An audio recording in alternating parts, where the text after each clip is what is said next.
কি অবস্থা তোমাদের সবার? কোষ এবং কোষের গঠনের 3 নাম্বার ভিডিও নিয়ে আসছি, ঠিক আছে? লাস্ট ক্লাসে সম্ভবত আমরা লাইসোজোমে এক পর্যন্ত পড়েছিলাম, গোলগি বডি, দুইটা অঙ্গাণু দেখিয়েছিলাম। আজকে লাইসোজোম নিয়ে পড়াশোনা করব। লাইসোজোমটা ফার্স্টে আমরা দেখানো শুরু করো। সেটা লাইসোজোম কাকে বলে? লাইসোজোম গিয়ে সাইটোপ্লাজমের মধ্যে থাকে এবং এটা হাইড্রোলাইটিক এনজাইম ধারণ করে থাকে। তাই এই অঙ্গাণুটার নামে লাইসোজোম। এই লাইসোজোম এক ঝিল্লি বিশিষ্ট। এর ঝিল্লি থাকে এবং এটা ঝিল্লি যুক্ত এবং ঝিল্লি থাকে একটা, ঠিক আছে? এবং এটা কে নামকরণ করেছিল? লাইসোজোম নামকরণ করেছিল ক্রিশ্চিয়ান দ্য দুবে। এটা মনে রাখতে হবে, লাইসোজোমের নামকরণ কে করেছিল। এটা এখানে গুরুত্বপূর্ণ জিনিস। আর এক স্তর বিশিষ্ট, এটা মনে রাখতে হবে। আর হাইড্রোলাইটিক এনজাইম ধারণ করে, এটা আমাদের গুরুত্বপূর্ণ জিনিস। এখান থেকে আমরা 3টা জিনিস পেয়ে গেলাম। তারপর উৎপত্তি মেইনলি এটা এন্ডোপ্লাজমের রেটিকুলাম থেকে সৃষ্টি হয় এবং গোলগি বডি থেকে প্যাকেজকৃত হয়। এটা মনে রাখতে হবে, হ্যাঁ, এই 2টা জিনিস। তারপর আসো আরবিসিতে লাইসোজোম থাকে না, খুবই গুরুত্বপূর্ণ একটা এমসিকিউ, এটা মনে রাখবা, দাগিয়ে রাখো, এটা এখানে দাগানো নাই। তাহলে আরবিসিতে কোনো প্রকার লাইসোজোম থাকে না। আর উদ্ভিদ কোষে যে লাইসোজোম থাকে সেটাকে অলিওসোম বলা হয়। উদ্ভিদ কোষে লাইসোজোমকে অলিওসোম বলা হয় এবং এই অলিওসোম এক স্তর বিশিষ্ট হয়ে থাকে, এটা মনে রাখবা। আর কিছু এখানে 2টা শব্দ আছে, ল্যাবিলাইজার কি, স্টেবিলাইজার কি।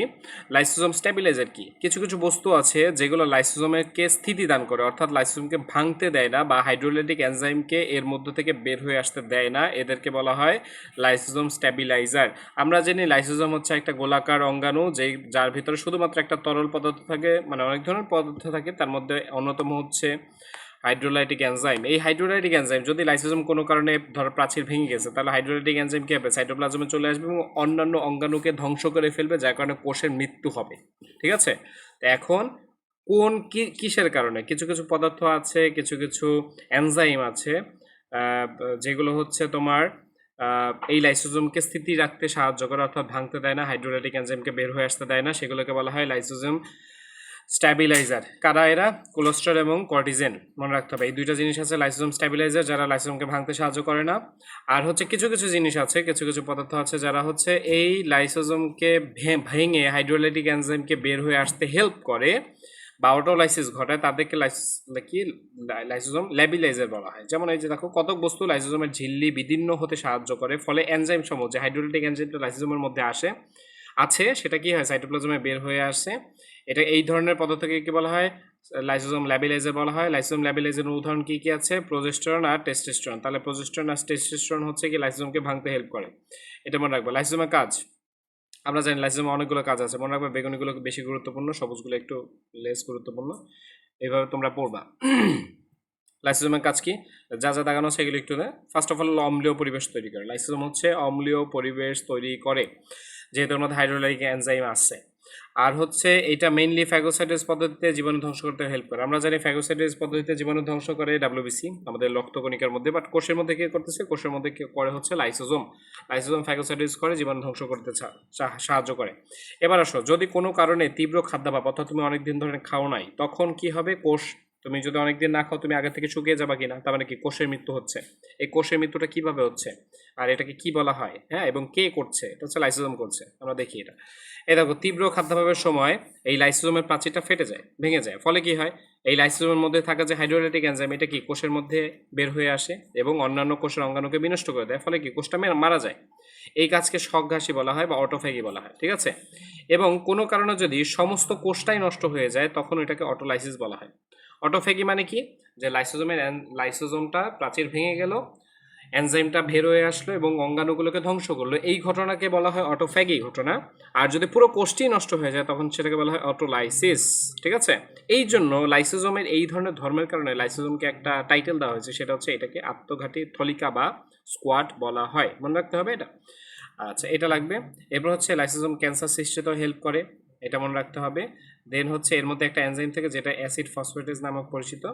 এতটুকু। আর ডিম্বাণুর বিকরণ ঘটা, এগুলো পড়ে নিবা, ওকে?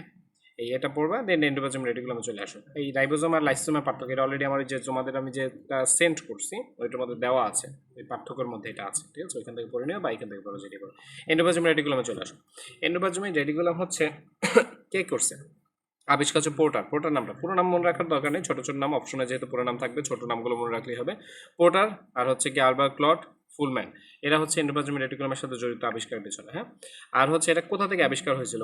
মুরগির ভ্রূণীয় কোষের সাইটোপ্লাজম থেকে এন্ডোপ্লাজমিক রেটিকুলাম আবিষ্কার করা হয়েছিল। এটা কোথায় বেশি পাওয়া যায়? এন্ডোপ্লাজমিক রেটিকুলাম তো সব কোষেই আছে, বাট কোন কোষের মধ্যে সবচেয়ে বেশি থাকে? সেটা হচ্ছে যকৃৎ। 3টা জায়গা, যকৃৎ, অগ্নাশয় আর হচ্ছে অন্তঃক্ষরা গ্রন্থির মধ্যে এন্ডোপ্লাজমিক রেটিকুলাম সবচেয়ে বেশি থাকে। এন্ডোপ্লাজমিক রেটিকুলাম দুই ধরনের, একটা হচ্ছে মসৃণ, একটা অমসৃণ। মসৃণ কি? যদি এন্ডোপ্লাজমিক রেটিকুলামের গায়ে রাইবোজোম লেগে থাকে তাহলে দেখতে কেমন হবে? ধরো এন্ডোপ্লাজমিক রেটিকুলাম এর গায়ে ধরো রাইবোজোম লেগে আছে, তখন কি এটা দেখতে অনেকটা অমসৃণের মতো লাগবে। আর যদি রাইবোজোম লেগে না থাকে তাহলে সেটাকে কি মসৃণ বলবো আমরা। তাহলে এই দুই ধরনের আছে, একটা হচ্ছে মসৃণ, অমসৃণ, সেটা কার উপর ভিত্তি করে? রাইবোজোমের উপস্থিতির উপর ভিত্তি করে, ঠিক আছে। এরপর আসো ভৌত গঠন। 3 ধরনের ভৌত গঠন অনুসারে হচ্ছে 3 প্রকারের এন্ডোপ্লাজমিক রেটিকুলাম আছে। একটা হচ্ছে সিস্টার্নি, একটা হচ্ছে ভেসিকল, একটা হচ্ছে টিউবুল। বেশি গুরুত্বপূর্ণ না, এটা জাস্ট আমি নাম মনে রাখলে হবে। এবার রাসায়নিক গঠনটা একটু গুরুত্বপূর্ণ। এই যে এন্ডোপ্লাজমিক রেটিকুলামের মধ্যে প্রোটিন থাকে কত ভাগ? 60 থেকে 70 ভাগ। এবং সবচেয়ে গুরুত্বপূর্ণ হচ্ছে এন্ডোপ্লাজমিক রেটিকুলামে যে এনজাইম আছে, কত ধরনের এনজাইম আছে? খুবই গুরুত্বপূর্ণ, 3 স্টার দিয়ে রাখবা। সেটা হচ্ছে 15 ধরনের এনজাইম আছে। আর এর আগে যেটা লাইসোজোমে আমি একটা জিনিস স্কিপ করে, সেটা হচ্ছে 40 ধরনের এনজাইম আছে। এটা একটু মনে রাখতে হবে। কোথায়? এই যে এটা একটু মনে রাখবো। সেটা হচ্ছে লাইসোজোমের মধ্যে 40 থেকে 50 ধরনের এনজাইম আছে। এনজাইমগুলো কী কী চাইলে তুমি মুখস্থ করতে পারো, বাট 40 থেকে 50 ধরনের এনজাইম আছে, এটা খুবই গুরুত্বপূর্ণ।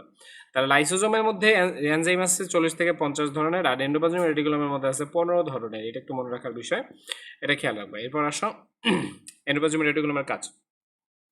ফার্স্ট অফ অল অমসৃণ। অমসৃণ জায়গায় কি আছে? রাইবোজোম আছে, তাহলে সেখানে প্রোটিন সংশ্লেষণ হবে। আর মসৃণ জায়গায় যেহেতু রাইবোজোম নাই, সেখানে মানে অপ্রোটিন সংশ্লেষণ হবে, তথা লিপিড, কার্বোহাইড্রেট, এই যে গ্লাইকোজেন, টাইজেন, এগুলো হচ্ছে সংশ্লেষণ হবে, ঠিক আছে। আর যেটা এটা হচ্ছে রাইবোজোমের ধারক হিসেবে কাজ করে, যেহেতু রাইবোজোম লেগে আছে, তার মানে এন্ডোপ্লাজমিক রেটিকুলাম রাইবোজোমকে ধারণ করছে, এইটা। আর হচ্ছে গিয়ে তোমার প্রোটিন পরিবহনে ভূমিকা রাখে। রাইবোজোম প্রোটিন পরিবহনে ভূমিকা রাখে, মানে যে অমসৃণ জায়গাটায় রাইবোজোম আছে, যেহেতু রাইবোজোম প্রোটিন পরিবহনে হেল্প করছে, তার মানে এন্ডোপ্লাজমিক অমসৃণ এন্ডোপ্লাজমিক রেটিকুলামের কাজও একই, ঠিক আছে। এটা এগুলো একটু দেখে নিও। এবার পার্থক্যগুলো অলরেডি ছক করা আছে, এগুলো একটু পড়ে নিবা। দেন আসো মাইটোকন্ড্রিয়াটা খুবই গুরুত্বপূর্ণ। মাইটোকন্ড্রিয়া প্রথম আমরা একটা সিকিউ পার্টে ঘটেছে। মাইটোকন্ড্রিয়া থেকে হচ্ছে গ এবং ঘ উভয় ধরনের কোয়েশ্চেন আসে। গ নাম্বার কি আসে? গ নাম্বার কোয়েশ্চেন আসে হচ্ছে মাইটোকন্ড্রিয়ার গঠন। মাইটোকন্ড্রিয়ার গঠন, এই যে চিত্রটা আঁকবা এবং এখানে যে গঠনগুলো 1 2 3 4 দেওয়া আছে, এগুলো হচ্ছে তোমার ডিটেলস লিখতে হবে, ঠিক আছে। আর হচ্ছে ঘ নাম্বারে আসে হচ্ছে গিয়ে মাইটোকন্ড্রিয়ার গুরুত্ব। খ নাম্বারেও আসতে পারে, গ নাম্বারেও আসে, সরি ঘ নাম্বার। মাইটোকন্ড্রিয়ার গুরুত্ব বা জীবনের প্রয়োজনে মাইটোকন্ড্রিয়ার অবদান কি, এইসব জিনিস আসে। সেক্ষেত্রে তোমার মাইটোকন্ড্রিয়ার কাজ, গুরুত্ব, এইসব জিনিস পড়তে হবে, ঠিক আছে। তার আগে আমরা একটু এমসিকিউগুলো দেখিনি। এমসিকিউ হচ্ছে গিয়ে মাইটোকন্ড্রিয়া আমাদের একটা গুরুত্বপূর্ণ অঙ্গাণু। এটা মেইনলি আমাদের কোষের জৈবনিক কাজের শক্তি সরবরাহ করে থাকে। এটা খুবই গুরুত্বপূর্ণ। আমরা যখন এমসিকিউ সলভ করছি অলরেডি তুমি কিন্তু এই এমসিকিউটা কয়েকবার পাইছো, যে জৈবনিক কাজে শক্তি সরবরাহ করে কোন অঙ্গাণু, সেটা হচ্ছে মাইটোকন্ড্রিয়া। এই জন্য মাইটোকন্ড্রিয়াকে পাওয়ার হাউস বা শক্তি ঘর বলা হয়, ঠিক আছে। এবং মাইটোকন্ড্রিয়া কাকে বলে সে সংজ্ঞাটা একটু পড়ে নিও এখান থেকে। সেটা হচ্ছে যে অঙ্গাণুতে ক্রেবস চক্র, ফ্যাটি চক্র, ইলেকট্রন ট্রান্সপোর্ট চক্র ঘটে এবং যেটা দ্বিস্তর বিশিষ্ট একটি ঝিল্লি দ্বারা আবৃত, যেখানে ক্রেবস চক্র, ইলেকট্রন ট্রান্সপোর্ট, এইসব জিনিস হয় এবং আলটিমেটলি শক্তি উৎপন্ন হয়, সেই অঙ্গাণুর নাম হচ্ছে মাইটোকন্ড্রিয়া। এটা একটু মনে রাখবা। খুবই গুরুত্বপূর্ণ জায়গা হচ্ছে মাইটোকন্ড্রিয়া সর্বপ্রথম লক্ষ্য করে কে? সেটা হচ্ছে কলিকার। ঠিক আছে। এবং এই নামকরণ কে করে, মানে সার্কোসোম নামকরণ কে করে? কলিকার। আচ্ছা, ওয়াল্টার ফ্লেমিং কি করে? ওয়াল্টার ফ্লেমিং মাইটোকন্ড্রিয়া নামকরণ করছে ফিলা, তাহলে ফিলা নামকরণ কে করেছে? ফ্লেমিং, ওয়াল্টার ফ্লেমিং, ঠিক আছে। আর সার্কোসোম নামকরণ করেছে কলিকার। আর একটা জিনিস হচ্ছে বায়োপ্লাস্ট। আচ্ছা, বায়োপ্লাস্টটা আপাতত লাগবে না, তুমি কার্ল বেন্ডারের নামটা মনে রাখো। যে মাইট্রোকন্ড্রিয়া, এই যে এই অঙ্গাণুটার নাম যে মাইট্রোকন্ড্রিয়া, এই মাইট্রোকন্ড্রিয়াটার নামকরণ করেছিল কার্ল বেন্ডার। এটা গুরুত্বপূর্ণ জায়গা।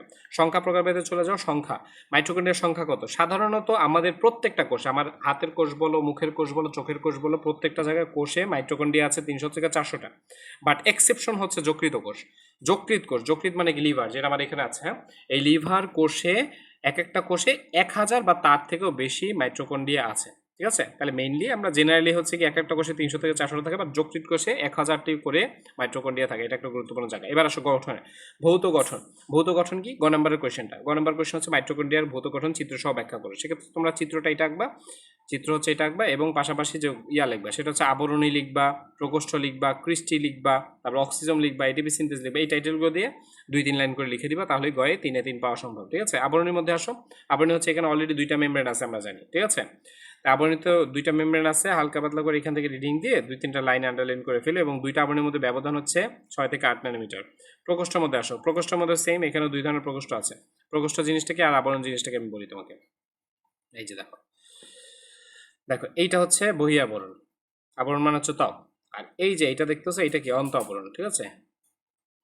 এই হচ্ছে আবরণের কথা। প্রকোষ্ঠ কি তোমরা একটু দেখো, এই যে অন্ত আবরণ আর বহিরাবরণের মাঝে মাঝে যে স্পেস, এটা একটা প্রকোষ্ঠ। আর অন্ত আবরণের ভেতরে যে এই যে স্পেসটা দেখা যাচ্ছে এটাকে বলা হয় তোমার হচ্ছে কি অন্তঃপ্রকোষ্ঠ, ঠিক আছে। তাহলে প্রকোষ্ঠ হচ্ছে দুই ধরনের আর আবরণ হচ্ছে দুই ধরনের। আবরণ হচ্ছে মেইনলি এই যে আবরণটা, আর প্রকোষ্ঠ হচ্ছে কি এই যে বহি আবরণ আর অন্ত আবরণের মাঝখানে যে এই যে স্পেসটা দেখা যায় এটাকে বহি প্রকোষ্ঠ বলা হয়। আর অন্ত আবরণের ভেতরের দিকে যে স্পেস দেখা যায় এই যে স্পেসটা এটাকে বলা হয় অন্তঃপ্রকোষ্ঠ। তাহলে প্রকোষ্ঠ ধরনের দুই ধরনের, আর হচ্ছে গিয়ে তোমার মেমব্রেন দুই ধরনের, এটা একটু মনে রাখতে হবে। এই যে প্রকোষ্ঠ দুই ধরনের, একটা হচ্ছে গিয়ে বহিঃপ্রকোষ্ঠ আর অভ্যন্তরীণ প্রকোষ্ঠ, একটু পড়ে নিবা এটা। ক্রিস্টি, ক্রিস্টি হচ্ছে ভাঁজগুলো না, এই যে অন্ত আবরণের মধ্যে এই যে অন্ত আবরণের যে ভাঁজগুলো, এই যে ভাঁজগুলো, এই একটা ভাঁজ, এই একটা ভাঁজ, এই একটা ভাঁজ, এই একটা ভাঁজ, এই ভাঁজগুলো কি বলা হয়? ক্রিস্টি বলা হয়, ঠিক আছে। এটা একটু পড়বা। এবার অক্সিজম, অক্সিজম কি? এই যে ক্রিস্টির গায়ে যে অসংখ্য ক্ষুদ্র ক্ষুদ্র দানা লেগে আছে, ক্রিস্টির গায়ে যে দানাগুলো লেগে আছে এই দানাগুলোকে বলা হয় তোমার অক্সিজেন, ঠিক আছে। এবার এটিপি সিনথেস সেম ওইটার মধ্যে আছে, ক্রিস্টির মধ্যেই আছে, এটা একটু পড়বা। দেন হচ্ছে বৃত্তাকার, এই যে এটা আছে খুবই গুরুত্বপূর্ণ, যেটা হচ্ছে মাইটোকন্ড্রিয়ার নিজস্ব বৃত্তাকার ডিএনএ আছে। আমি অলরেডি আজকেই বিশ্লেষণ করেছি তোমাদের যে মাইটোকন্ড্রিয়া হচ্ছে একটা এন্ডোসিম্বায়ন্ট। অর্থাৎ এন্ডোসিম্বায়ন্ট কি? এটা এক প্রকার ব্যাকটেরিয়া ছিল যেটা পরবর্তীতে কোষের মধ্যে প্রবেশ করে একটা অঙ্গাণুরূপে কাজ করছে এবং অঙ্গাণুতেই পরিণত হয়েছে। এই জন্য এটাকে বলা, এই জন্য এটা হচ্ছে এন্ডোসিম্বায়ন্ট একটা পদার্থ। এবং যেহেতু ব্যাকটেরিয়ার নিজস্ব বৃত্তাকার ডিএনএ আছে, যেহেতু এটা প্রোক্যারিওটিক, তার মধ্যে ওর মধ্যে বৃত্তাকার ডিএনএ আছে, আর যেহেতু মাইটোকন্ড্রিয়া এক প্রকার ব্যাকটেরিয়া ছিল তাই সেই বৈশিষ্ট্য এখনো রয়ে গেছে, তাই মাইটোকন্ড্রিয়ার মধ্যে এখনো বৃত্তাকার ডিএনএ রয়ে গেছে। এবং এর মধ্যে যে রাইবোজোম সেটা হচ্ছে 70S। আমরা জানি রাইবোজোম 70S কি আদি কোষের বৈশিষ্ট্য, ঠিক আছে। 70S আছে এবং বৃত্তাকার ডিএনএ আছে, এটা খুবই গুরুত্বপূর্ণ। এবার আসলে একটা গুরুত্বপূর্ণ লাইন, সেটা এখানে বোল্ড অক্ষরে, এটা ইসে প্লাস্টিক থেকে ক্লোরোপ্লাস্টে তো লেখা আছে, সেটা হচ্ছে নিজস্ব বৃত্তাকার ডিএনএ যদি মাইটোকন্ড্রিয়া না থাকতো তাহলে ও শোষণ করতে পারতো না, বুঝছো। তার মানে আমাদের দেহে কি শক্তি উৎপন্ন হতো না। আচ্ছা, এরপর আসলে রাসায়নিক গঠন, মাইটোকন্ড্রিয়ার মধ্যে কি কি আছে? 65% প্রোটিন আছে, এটাই মেইনলি মনে রাখবা, ঠিক আছে।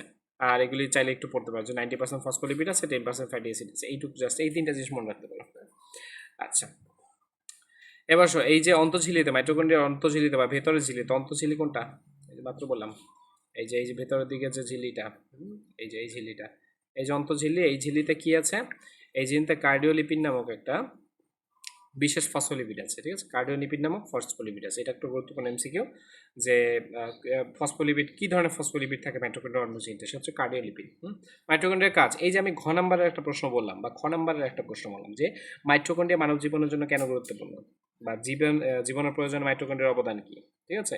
এইটা তুমি পারবা তখনই যখন এই মাইটোকন্ড্রিয়ার কাজগুলো সবগুলো পারবা। এখানে আসলে বাদ দেওয়ার কিছু নেই, এগুলো সবগুলো পড়তে হবে। মাইটোকন্ড্রিয়া কি করে? শক্তি উৎপন্ন করে থাকে, তারপরে হচ্ছে এনজাইম কোএনজাইম ধারণ করে থাকে, শ্বসনের বিভিন্ন পর্যায়ে যেমন ক্রেবস চক্র, ইলেকট্রন ট্রান্সপোর্ট, হ্যাঁ এইসব জিনিস করে থাকে, ডিএনএ আরএনএ উৎপন্ন করে থাকে, ক্যালসিয়াম এবং হচ্ছে গিয়ে পটাশিয়াম পরিবহনে হেল্প করে থাকে, শুক্রাণু নির্মাণ উৎপাদনে সহায়তা করে থাকে, গঠনে সহায়তা করে, ক্যালসিয়ামের সঠিক ঘনত্ব রক্ষা করে থাকে, রক্তকণিকা হরমোন উৎপাদনে হেল্প করে, এই সকল জিনিস একটু পড়বা।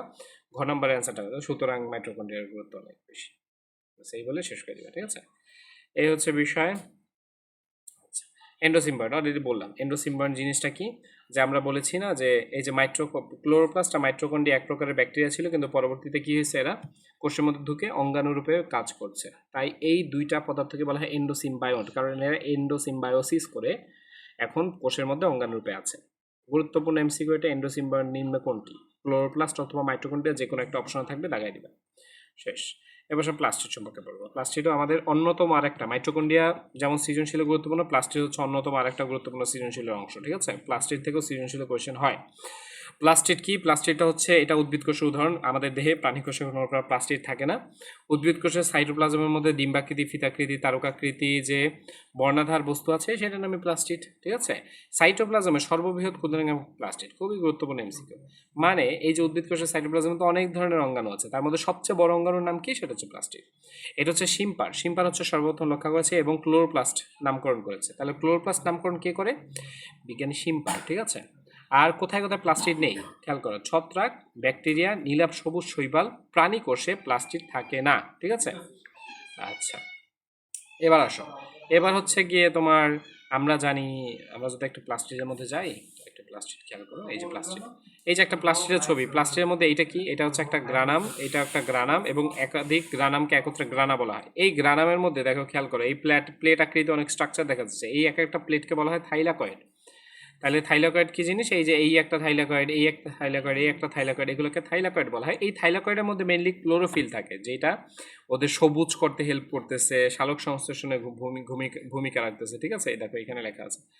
এই যে কই গেল, এই যে ওদের তোমার কি থাকে, থাইলাকয়েড থাকে এবং থাইলাকয়েডের ভিতর ক্লোরোফিল থাকে। ঠিক আছে, এটাকে মনে রাখতে হবে। এবার সব প্লাস্টিড মেইনলি হচ্ছে গিয়ে 3 ধরনের বলবো, আর 2 ধরনের বলবো না। প্লাস্টিড হচ্ছে 3 ধরনের, বাট ওইটাকে 2টা শ্রেণীতে ভাগ করা হয়েছে। একটা হচ্ছে বর্ণযুক্ত, একটা হচ্ছে বর্ণহীন। বর্ণহীন যেটা সেটা হচ্ছে লিউকোপ্লাস্ট, আর বর্ণযুক্ত হচ্ছে ক্রোমোপ্লাস্ট আর ক্লোরোপ্লাস্ট। আমরা জানি ক্লোরোপ্লাস্টের মধ্যে কি থাকে, ক্লোরোপ্লাস্টের মধ্যে ক্লোরোফিল থাকে, যার কারণে এটা সবুজ বর্ণের হয়ে থাকে। আর ক্রোমোপ্লাস্ট হচ্ছে গিয়ে রঙিন। ঠিক আছে, এই যে ফুল ফল এত রঙিন হয় কেন? কারণ ওদের মধ্যে ক্লোরোপ্লাস্ট আছে আর ক্রোমোপ্লাস্ট আছে, সরি। আর ক্লোরোপ্লাস্ট থাকে মেইনলি উদ্ভিদের সবুজ অংশে, যেমন পাতা বা কচি কাণ্ড, সেগুলো সবুজ হয়ে থাকে, সেখানে ক্লোরোপ্লাস্ট থাকে এবং সেই জায়গাগুলোতে সালোক সংশ্লেষণ হয়। বা যে জায়গা থেকে ক্রোমোপ্লাস্ট থাকে সেই যে জায়গা বা সেই অংশগুলো রঙিন হয়, যেমন ফুলের মধ্যে ফলের মধ্যে কি থাকে, ক্রোমোপ্লাস্ট থাকে, যার কারণে এগুলো রঙিন হয়, দেখতে সুন্দর হয়, পরাগায়নে হেল্প হয়। ঠিক আছে, আর লিউকোপ্লাস্টে কোনো প্রকার কি বর্ণ থাকে না, এটা হচ্ছে খাদ্য সঞ্চয় ভূমিকা রাখে। এখন ক্রোমোপ্লাস্ট কত ধরনের, এটা খুবই গুরুত্বপূর্ণ। রোডোপ্লাস্ট মানে হচ্ছে লাল, ফিওপ্লাস্ট মানে হচ্ছে বাদামি, জ্যান্থোফিল মানে হচ্ছে হলুদ, ক্যারোটিনোপ্লাস্ট মানে হচ্ছে কমলা। এই 4টা এমসিকিউর জন্য খুবই গুরুত্বপূর্ণ। নিম্নে কোনটি ফিওপ্লাস্ট? ফিওপ্লাস্টের বর্ণ কি ধরনের? বাদামি, এরকম মনে রাখতে হবে। আর নিম্নে কোনটি ক্রোমোপ্লাস্টের উদাহরণ? ফিওপ্লাস্ট, জ্যান্থোপ্লাস্ট, এগুলো উদাহরণ হিসেবে আসে। বর্ণহীন হচ্ছে লিউকোপ্লাস্ট। এই লিউকোপ্লাস্ট আবার 3 ধরনের, এটাও খুবই গুরুত্বপূর্ণ। লিউকোপ্লাস্ট কি কি আছে? অ্যামাইলোপ্লাস্ট আছে, অ্যালিউরোপ্লাস্ট আছে, ইলায়োপ্লাস্ট আছে। কোনটা কি সঞ্চয় করে সেটা মনে রাখতে হবে। আমরা কি বলেছি, লিউকোপ্লাস্টের কাজ হচ্ছে খাদ্য সঞ্চয় করা। তো খাদ্য সঞ্চয় করছে, কি ধরনের খাদ্য সঞ্চয় করতেছে সেই উপর ভিত্তি করে লিউকোপ্লাস্টকে 3 ভাগে ভাগ করা হয়েছে। যে স্বেচ্ছা সঞ্চয় করতেছে, যেমন আলু, ও কি অ্যামাইলোপ্লাস্ট আছে ওর মধ্যে। যে প্রোটিন সঞ্চয় করে তাকে অ্যালিউরোপ্লাস্ট বলা হয়। যে স্নেহ পদার্থ বা চর্বিজাতীয় জিনিস সঞ্চয় করতেছে তাকে ইলায়োপ্লাস্ট বলা হয়। সেই জন্য প্লাস্টিডকে। ঠিক আছে, মনে রাখবে, এটা গুরুত্বপূর্ণ জিনিস। এই এবার প্রত্যেকটা ডিটেলস বলা হয়েছে। ফার্স্টে লিউকোপ্লাস্ট নিয়ে কথা বলি, মানে কি বর্ণহীন। এটা কি, যে সকল জায়গায় সূর্যের আলো পৌঁছায় না সেই সকল জায়গার প্লাস্টিককে লিউকোপ্লাস্ট বলা হয়। ঠিক আছে, লিউকোপ্লাস্ট বলা হয় যে এখানে বলা আছে, যেমন মূল, ভূনির্মস্ত কাণ্ড, এই সকল জায়গায় সূর্য আলো পৌঁছায় না, তাই ওইখানে কি লিউকোপ্লাস্ট থাকে। আর যে সকল জায়গায় সূর্য আলো থাকে সেখানে ক্রোমোপ্লাস্ট বা ক্লোরোপ্লাস্ট থাকে। ঠিক আছে, যেমন পাতা, ফল, এইসব জায়গায় সূর্য আলো পড়ে। আচ্ছা, এবার আসুন, অলরেডি বললাম যে লিউকোপ্লাস্ট 3 ধরনের, হ্যাঁ, অ্যামাইলোপ্লাস্ট, ইলায়োপ্লাস্ট, অ্যালিউরোপ্লাস্ট, এই জিনিসগুলো এখানে একই জিনিস আবার বলা হয়েছে, একটু পড়ে নিব। তারপর ক্রোমোপ্লাস্টে চলে যাও। ক্রোমোপ্লাস্ট মানে হচ্ছে রঙিন। রঙিন, যেমন আমরা বলছি এখানে কিছু ধরনের পিগমেন্ট থাকে, কি কি, যে জ্যান্থোফিল ট্যান্থোফিলের কথা বলা হয়েছে। উদাহরণ হিসেবে, উদাহরণটা খুবই গুরুত্বপূর্ণ, 3 স্টার দিয়ে রাখো এই ক্রোমোপ্লাস্টে। সেটা ফুলের পাপড়ি কি রঙিন না? তারপরে রঙিন ফল, বীজ, গাজর, এগুলো সবই রঙিন। তার মানে উদ্ভিদের মধ্যে যা সবুজ ব্যতীত যে সকল জায়গায় রং পাবা সেখানে মনে করবা সেখানে ক্রোমোপ্লাস্ট আছে। ঠিক আছে, ক্রোমোপ্লাস্টের কাজ কি তুমি আমাকে বলো। ফুল কেন রঙিন? ফুলের মধ্যে ক্রোমোপ্লাস্ট থাকার কারণেই ফুলটা রঙিন, এবং ফুল রঙিন হওয়ার কারণেই কিন্তু অন্যান্য পতঙ্গরা এখানে আকৃষ্ট হয় এবং পরাগায়নে হেল্প করে। তার মানে আমি বলতেই পারি যে পুষ্প পাতা রঙিন হওয়ার কারণে যেটা ক্রোমোপ্লাস্ট করতেছে, যার কারণে কি পরাগায়নে হেল্প হয়, কীট পতঙ্গ আকৃষ্ট হচ্ছে। ঠিক আছে, এটা একটু মনে রাখবা। শেষ। এরপর আসো, এই পাতার বিভিন্ন রং কি কিছু হবে পিএইচের উপর নির্ভর করে থাকে, এটা একটু মনে রাখবো যে যদি ক্ষারীয় পিএইচ হয় তাহলে নীল বর্ণের হবে সেই অঙ্গটা, আর যদি অ্যাসিড হয় তাহলে লাল রঙের হবে, আর নিউট্রাল হলে বেগুনি রঙের হবে। তুমি মনে রাখবা। ক্লোরোপ্লাস্টটা খুবই গুরুত্বপূর্ণ, কারণ এটা আমাদের সালোক সংশ্লেষণে হেল্প করে থাকে। ক্লোরোপ্লাস্ট হচ্ছে সবুজ বর্ণের, সবুজ বর্ণের প্লাস্টিডকে ক্লোরোপ্লাস্ট বলা হয়। এখানে ক্লোরোফিল থাকে, 2 ধরনের ক্লোরোফিল থাকে, একটা হচ্ছে ক্লোরোফিল এ, ক্লোরোফিল বি। আর কিছু রঙিন জিনিস থাকে, যেমন হচ্ছে ক্যারোটিন, জ্যান্থোফিল, বাট এগুলো অত বেশি প্রকাশ পায় না। ঠিক আছে, আচ্ছা, যেহেতু ওই যে ক্লোরোফিল বেশি থাকে, 4 জনের মধ্যে ক্লোরোফিল বেশি থাকে, তাই মেইনলি হচ্ছে ওই অঙ্গটা সবুজ হয়ে থাকে। ঠিক আছে, এরপর সেই সিম্পারি সর্বপ্রথম এটা খেয়াল করছিল, অলরেডি আমরা আগে পড়ছি যে ক্লোরোপ্লাস্ট সর্বপ্রথম লক্ষ্য করেছে কি সিম্পার। আর হচ্ছে এই ক্লোরোপ্লাস্টকে হচ্ছে গিয়ে শর্করা জাতীয় খাদ্যের কারখানা বলা হয়। খুবই গুরুত্বপূর্ণ এমসিকিউ, 3 স্টার না 5 স্টার দিতে পারে এটা। ঠিক আছে, আমরা জানি প্রোটিন সংশ্লেষণ করে বা প্রোটিন কারখানা কাকে বলা হয়, রাইবোজোমকে বলা হয়। শর্করা জাতীয় খাদ্যের কারখানা কাকে বলা হয়, সেটা হচ্ছে ক্লোরোপ্লাস্টকে বলা হয়। এটা শক্তি রূপান্তরের অঙ্গাণু। খুবই, এটাও আরেকটা 3 স্টার ইম্পর্টেন্ট এমসিকিউ, যে শক্তি রূপান্তরের অঙ্গাণু কোনটা? ক্লোরোপ্লাস্ট। আবার প্লাস্টিড অ্যান্সারে দাগাই দিও না, অপশনে কিন্তু প্লাস্টিডও থাকতে পারে, তোমরা প্লাস্টিক দেখো না। প্লাস্টিক বলতে কিন্তু 3টাকে বোঝায়, আসলে কিন্তু স্পেসিফিক করতে গেলে ক্লোরোপ্লাস্ট হবে মেইন অ্যান্সার। ঠিক আছে, এরপর আসো, এই ক্লোরোপ্লাস্টের আকৃতি বিভিন্ন আকৃতির হয়, যেমন পেয়ালা আকৃতি হয়, সর্পিলাকার আকৃতি হয়, জালিকাকার আকৃতি হয়, তারকাকার আকৃতি হয়, আংটি আকৃতির হয়, গোলাকার আকৃতি হয়। এখন এগুলো তো মুখস্থ করবো। ঠিক আছে, এগুলো ইংরেজিটা মুখস্থ করতে হবে। পেয়ালা আকৃতি মানে হচ্ছে ক্ল্যামাইডোমোনাস, তারপর হচ্ছে সর্পিলাকার মানে হচ্ছে স্পাইরোগাইডা, তারকাকার মানে হচ্ছে জিগনেমা, তারপর গর্ডেল আকৃতি হচ্ছে উলোথ্রিক্স, গোলাকার হচ্ছে পিথোফোরা। এই নামগুলো মুখস্থ থাকতে হবে, কোন আকৃতির নাম কি সেটা মনে রাখতে হবে। ঠিক আছে, শৈবালে ক্লোরোপ্লাস্টের বৈচিত্র্য বেশি, 3 স্টার দিয়ে রাখো। কোন প্রাণীতে বা কোন অণুজীবে বৈচিত্র্য বেশি থাকে সেটা হচ্ছে শৈবালে, ক্লোরোপ্লাস্টে বৈচিত্র্য বেশি থাকে, এটা মনে রাখতে হবে। শেষ, আসো এবার সেম আবার গ নাম্বারের একটা কোয়েশ্চেন যে প্লাস্টিডের গঠন চিত্র সব ব্যাখ্যা করো। এই সেই চিত্র, আর এই সেই ওই যে একদম মাইটোকন্ড্রিয়ার মতো না, এই জিনিসগুলো ব্যাখ্যা করে দিবে আবরণগুলো। ফার্স্ট অফ অল আবরণী থাকে, এখানেও সেম 2 স্তর বিশিষ্ট আবরণী থেকে আংশিক অনুপ্রবেশ অর্ধবেদ্য হয়ে থাকে এটা, ঠিক আছে। আর এইখানে ফসফোলিপিডের পরিবর্তে যে গঠনটা থাকে সেটা হচ্ছে গ্লাইকোসিল গ্লিসারাইড থাকে, ঠিক আছে এইটা। আর এখানে 3 ধরনের মেমব্রেন থাকে, এটা একটু মনে রাখবে, এমসিকিউর জন্য গুরুত্বপূর্ণ, এটা আসে এখন কনফিউশনমূলক একটা এমসিকিউ। তারপরে এর মধ্যে স্টোমা বা ম্যাট্রিক্স, আমরা জানি মাইটোকন্ড্রিয়ার মধ্যে যে তরল থাকে তাকে ম্যাট্রিক্স বলা হয়, আর প্লাস্টিকের মধ্যে যে ম্যাট্রিক্স থাকে সেটাকে ম্যাট্রিক্স এবং একই সাথে স্টোমা বলা যায়, ঠিক আছে। এখানে কি কি থাকে একটু দেখবা, যে 70S রাইবোজোম, অক্সফোরিন, ডিএনএ, আরএনএ এই সকল জিনিস থাকে, কিছু এনজাইমও থাকে, ঠিক আছে।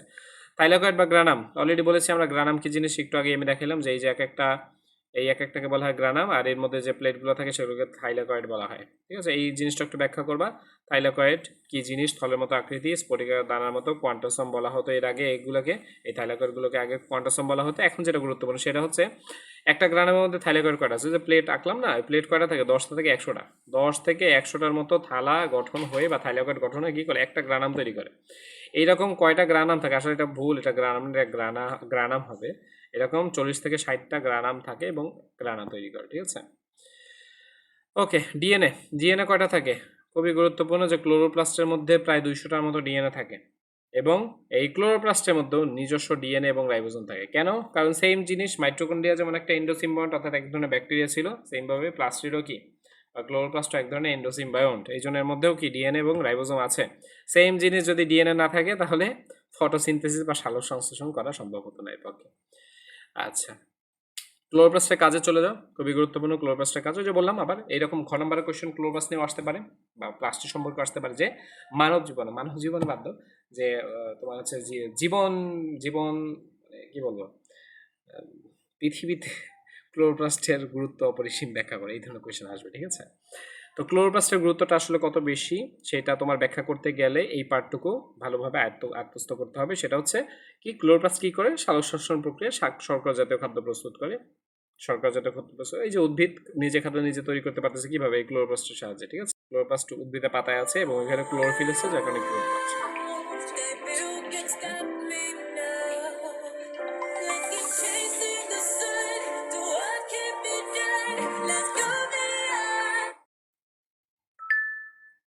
হ্যালো,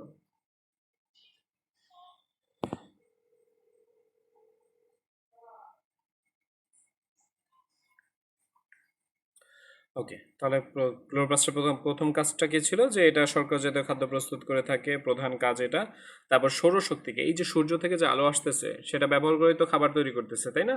তাহলে জৈবিক শক্তিতে রূপান্তর করে, এবং বাই প্রোডাক্ট হিসেবে কি করে, তোমার হচ্ছে কার্বন ডাইঅক্সাইড গ্রহণ করে আর আরইবিপিতে যুক্ত করে, তথা সালোক সংশ্লেষণ গুরুত্বপূর্ণ ভূমিকা রাখতেছে, এটা হচ্ছে বিষয়। দেন হচ্ছে এটা নিউক্লিক অ্যাসিড, প্রোটিন এই ইত্যাদি তৈরি করতেও ভূমিকা রাখে ক্লোরোপ্লাস্ট। পাশাপাশি ফটোফসফোরাইলেশনের সময় অর্থাৎ সূর্যালোকের সাহায্যে কি করে, এডিপি থেকে এটিপিতে রূপান্তর করে, যে শক্তিটা লাগবে সালোক সংশ্লেষণের জন্য, তো একটা শক্তি প্রয়োজন এটিপি, সেই এটিপিতে রূপান্তর করে এই ক্লোরোপ্লাস্ট, ঠিক আছে। এরপরে হচ্ছে সালোক শ্বসন বা ফটো রেসপিরেশন ঘটাতেও সাহায্য করে এটা। তারপর লাস্টের দিকে বংশরেখমে বৈশিষ্ট্য সক্রিয়তা ধারণ করে রাখে। কেন, কিভাবে বুঝলাম, কারণ এর মধ্যে তো বৃত্তাকার ডিএনএ আছে, তো ডিএনএর মধ্যে জিন আছে, তো এটা কি বৈশিষ্ট্য সক্রিয়তা ধারণ করতে হেল্প করে থাকে। আচ্ছা, ক্লোরোপ্লাস্ট একটি দ্বিস্তর বিশিষ্ট আবরণী অঙ্গাণু, এটার স্তর কয়টা, 2টা, ঠিক আছে, এটা মনে রাখবা। এটা শর্করা জাতীয়, একই কথা, শর্করা জাতীয় খাদ্য তৈরি করে, এর মধ্যে স্টোমা, থাইলাকয়েড এই সকল জিনিস থাকে। এই এবার আসো মাইটোকন্ড্রিয়া প্লাস্টিডের পার্থক্য, মাইটোকন্ড্রিয়া প্লাস্টিডের পার্থক্য, এটা একটু পড়বা সবগুলো। এরপরে হচ্ছে এই যে 3টা, আমরা অলরেডি 3টা পড়লাম না, যে লিউকোপ্লাস্ট, ক্রোমোপ্লাস্ট, ক্লোরোপ্লাস্ট, এই 3টা কি আসলে আমরা একটু যদি বলি, লিউকোপ্লাস্ট হচ্ছে বর্ণহীন, ক্রোমোপ্লাস্ট হচ্ছে রঙিন, আর ক্লোরোপ্লাস্ট হচ্ছে সবুজ। অবস্থান কোথায়, লিউকোপ্লাস্ট হচ্ছে মূল, ভূনির্মস্ত, কাণ্ড, এই সকল জায়গায়, যে সকল জায়গায় সূর্যালোক পৌঁছায় না সেখানে লিউকোপ্লাস্ট পাওয়া যায়। আর যে সকল জায়গা বর্ণযুক্ত, যেমন বর্ণময়, যেমন ফুলের পাপড়ি, রঙিন ফল, বীজ, গাজরের মূল, এই সকল জায়গায় কি থাকে, ক্রোমোপ্লাস্ট। খুবই গুরুত্বপূর্ণ জায়গায় গাজরের মূলে 3 স্টার দিয়ে থাকো, গাজরের মূলে কি থাকে, ক্রোমোপ্লাস্ট থাকে, কারণ এখানে অনেকে লিউকোপ্লাস্ট মনে করে, ঠিক আছে। আর হচ্ছে যে সকল জায়গায় সবুজ, যেমন পাতা, ফুলের সবুজ বৃতি, কচি কাণ্ড, এই সকল জায়গায় কি থাকে? ক্লোরোপ্লাস্ট থাকে। রঞ্জক, লিউকোপ্লাস্টে কোনো রকমের রঞ্জক বা পিগমেন্ট, কোনো ধরনের রং টং থাকে না। আর ক্রোমোপ্লাস্টের মধ্যে যে রঞ্জকগুলো থাকে সেগুলো হচ্ছে ক্যারোটিন, জ্যান্থোফিল। আর হচ্ছে ক্লোরোপ্লাস্টের মধ্যে যে রংটা থাকে সেটা হচ্ছে ক্লোরোফিল, রঞ্জক। ঠিক আছে। উৎপত্তি সেম জিনিস, একটু পড়বা, এটা পারবা। কাজ কি? কাজ হচ্ছে কি, লিউকোপ্লাস্টের কাজ হচ্ছে খাদ্য সঞ্চয় করা, খাদ্য সঞ্চয় করে রাখা। আর ক্রোমোপ্লাস্টের কাজ কি, যেহেতু রঙিন তাই ও পরাগায়নে হেল্প করে থাকে, ফুল ফল রং ধারণ করতে হেল্প করে। ক্লোরোপ্লাস্ট কি, সালোক সংশ্লেষণ ভূমিকা রাখে। শেষ। সেন্ট্রিওলে চলে যাও। সেন্ট্রিওল কি? সেন্ট্রিওল হচ্ছে, এটা প্রধানত প্রাণী কোষে থাকে এবং কিছু উদ্ভিদ কোষে থাকে। সেন্ট্রিওল মেইনলি প্রাণী কোষে থাকে, এটা মনে রাখতে হবে। এবং এই ভ্যান বেন্ডেন হচ্ছে কি সর্বপ্রথম মানে আবিষ্কার করে সেন্ট্রিওলটা, এবং বেভরি কি করে নামকরণ করে। এই যে সেন্ট্রিওল নামটা দেয় কে? বেভরি। এরপর আসো কোথায় কোথায় অনুপস্থিত, এটা একটু মনে রাখতে হবে। আর কোথায় কোথায় সেন্ট্রিওল হচ্ছে গিয়ে তোমার থাকে, সেটা হচ্ছে শৈবাল, ছত্রাক, মসবর্গীয়, ফার্নবর্গীয়, নগ্নবীজী উদ্ভিদ, প্রাণীকোষে সেন্ট্রিওল থাকে। কিন্তু আদি কোষ ডায়াটম ইস্ট আবৃতবীজী উদ্ভিদে সেন্ট্রিওল থাকে না, এই জায়গাটা বেশি গুরুত্বপূর্ণ, কোথাও অনুপস্থিত, এটা মনে রাখবা। আর সেন্ট্রিওল খেয়াল করো, দেখবা যে জোড়ায় জোড়ায় থাকে, পাইছো? জোড়ায় জোড়ায় থাকে, এই জন্য বলা হয় ডিপ্লোসোম বলা হয়। ঠিক আছে। আর সেন্ট্রিওল মেইনলি তিনটা জিনিস দা করি, এই যে একটা সেন্ট্রিওলকে যদি আমি জুম করি, একটা সেন্ট্রিওলকে জুম করি, দেখতে আসলে এমন, দেখো তো তিনটা স্টিক দ্বারা গঠিত না? এই তিনটা স্টিক, এই তিনটা স্টিক, এইখানে তিনটা স্টিক, এরকম তিনটা স্টিক দ্বারা গঠিত, তাই একে ট্রিপ্লয়েড বলা হয়। এই যে ট্রিপ্লয়েড থাকে ওর মধ্যে, তারপরে এই যে ট্রিপ্লয়েডগুলোকে যে যুক্ত করতেছে দেখছো, যোজক বা লিঙ্কার বলা হয়। তাই যোজক বা লিঙ্কার থাকে এর মধ্যে, আর হচ্ছে সিলিন্ডার ওয়াল থাকে। ঠিক আছে। এই তিনটা জিনিস নিয়ে মূলত একটা সেন্ট্রিওল গঠিত। তা এই সেন্ট্রিওল এই একটা এবং এই দুইটা সেন্ট্রিওলকে একত্রে বলা হয় ডিপ্লোসোম। এবং এই সেন্ট্রিওল দুইটা থাকে কোথায়? এই এই যে তরলের মধ্যে, সাইটোপ্লাজমের যে তরল সেটাকে বলে সেন্ট্রোস্পিয়ার। এই সেন্ট্রোস্পিয়ারের মধ্যে থাকে, এবং এই সেন্ট্রোস্পিয়ার এবং এই সেন্ট্রিওল একত্রে বলা হয় সেন্ট্রোসোম। একটু মনে রাখতে হবে এটা। ঠিক আছে। আচ্ছা, এই সেন্ট্রিওলে কি থাকে? ডিএনএ, আরএনএ থাকে না। ডিএনএ তাহলে কোথায় পেলাম আমরা? শুধুমাত্র মাইটোকন্ড্রিয়ার প্লাস্টিডের মধ্যে পেলাম। এরপর আসো, এই যে যে তরলটা থাকে সেন্ট্রিওলের চারপাশে গাঢ় তরলকে বলা হয় সেন্ট্রোস্পিয়ার। আর সেন্ট্রোস্পিয়ার এবং সেন্ট্রিওলকে একত্রে সেন্ট্রোসোম বলা হয়, অলরেডি আমরা দেখলাম চিত্রের মধ্যে। ঠিক আছে।